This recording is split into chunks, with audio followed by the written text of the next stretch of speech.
La economía chilena creció un 4,6% en septiembre, superando las expectativas. Un dato muy relevante, positivo también, pero que nos obliga a analizar más en profundidad. Para esto hablaremos con el economista jefe de Selfin Capital, Mario Aren.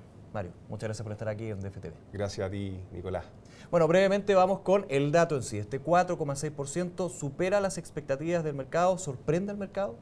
Sorprende definitivamente al mercado, que apuntaba a una expansión entre 3 y 3,5%. El dato de 4,6% es un dato bastante positivo.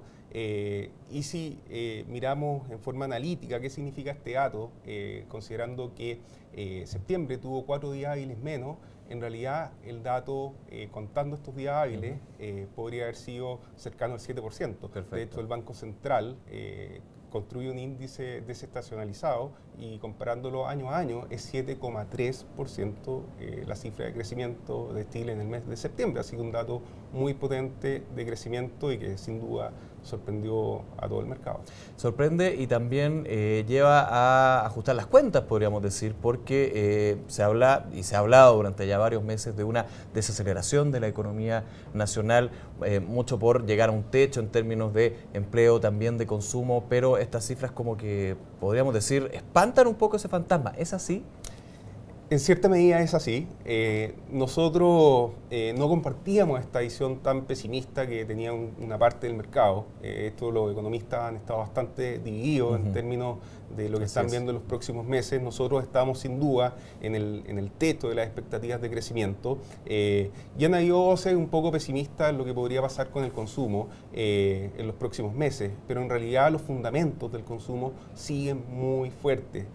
Si uno mira lo que ocurre con los salarios, están creciendo a tasas por sobre el 6%. El empleo nuevamente vuelve a tomar dinámica, creciendo al 1,6% por sobre lo que habíamos visto en meses anteriores.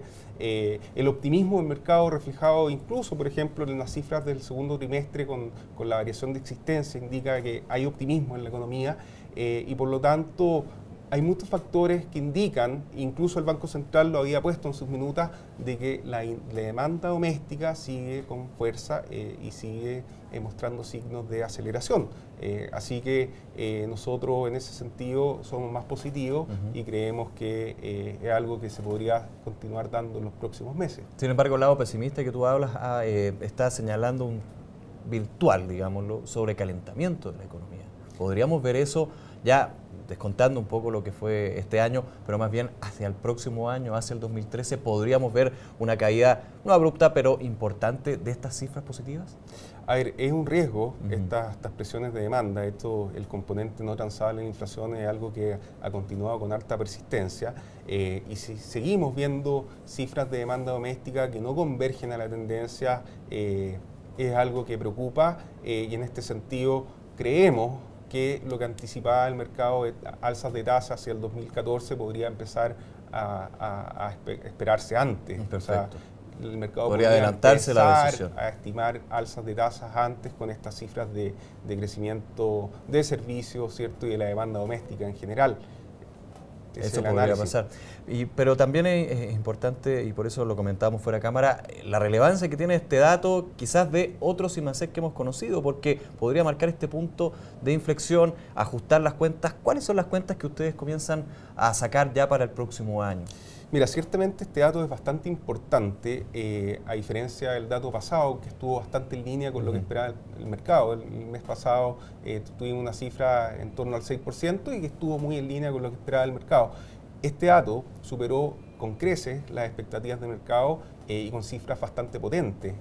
Nuevamente tenemos una aceleración en la tasa de tendencia cíclica del crecimiento en 6,3% y por lo tanto lo que uno desprende de esto es que el sesgo empieza a ser al alza nuevamente en las proyecciones. Así que nosotros para las proyecciones del próximo año tenemos un sesgo al alza, estamos proyectando un 4,3%, pero ciertamente podría corregirse al alza. Con las tendencias y los últimos datos en el margen, ciertamente uno ve un sesgo. al alza y positivo para la demanda doméstica. Rápidamente, para finalizar, veamos brevemente los otros factores que inciden en este crecimiento importante de septiembre. Hablábamos del consumo interno, pero también hay otros elementos que tienen mucho que ver en esta cifra. ¿Cuáles son? A ver, el Banco Central nombró servicios empresariales, servicios personales y minería. Minería, como señaló el INE, está mostrando un crecimiento bastante importante en proyectos que comenzaron el año pasado, sumado a una mejor ley del cobre en el último tiempo. Así que es un factor que hay que considerar para las proyecciones en los próximos meses. Esto pese a que hay algunos obstáculos que hemos hablado, de hecho, varias entrevistas aquí en DFTV, como el tema hídrico y también el tema eléctrico. Pero sí, esto parece que pasa a un segundo plano en términos de las proyecciones del sector. Al menos en el corto plazo, con el comienzo de estos proyectos del año pasado que están creciendo a tasas relevantes, uno podría tener un sesgo al alza también en el sector minero, al menos en los próximos meses, que en el fondo repetiría lo que ocurrió en el mes de septiembre. Servicios empresariales también está bastante dinámico y si bien una demanda intermedia, da cuenta y refleja el dinamismo también que está teniendo el consumo. Generalmente estos servicios empresariales se contratan cuando hay temas de logística, ¿cierto?, que tienen que ver con consumo masivo. Entonces refleja también la demanda doméstica y refleja la demanda que hay por consumo. Y bueno, y servicios personales claramente también es algo que está ligado al consumo. Así que lo que estamos viendo es nuevamente una expansión de demanda bastante relevante y estos son factores que están presentes en las cifras de crecimiento. Y lo otro es que en términos externos, el efecto de la crisis en Europa no ha llegado a Chile y con proyecciones que van ahora al alza para el próximo año, creemos difícil que pueda tener un efecto más allá de lo que hemos visto. Así que se va dibujando un escenario aún más optimista del que, por lo menos, el sector que tú estás al menos cambia las proyecciones. Yo creo que el mercado va a empezar a corregir sus proyecciones para el próximo año e incluso las de este año que están en torno al 5%. Este año ya llevamos en promedio un 5,4%. Nosotros proyectamos un 5,3% con un cuarto trimestre creciendo un 4,9%. Así que cambia las del próximo año probablemente y también las de este año. Hay que sacar las cuentas entonces. Mario, muchas gracias por tu análisis. Gracias a ti, Nicolás. Y a ustedes ya los dejamos invitados, por supuesto, a una nueva entrevista aquí en DFTV.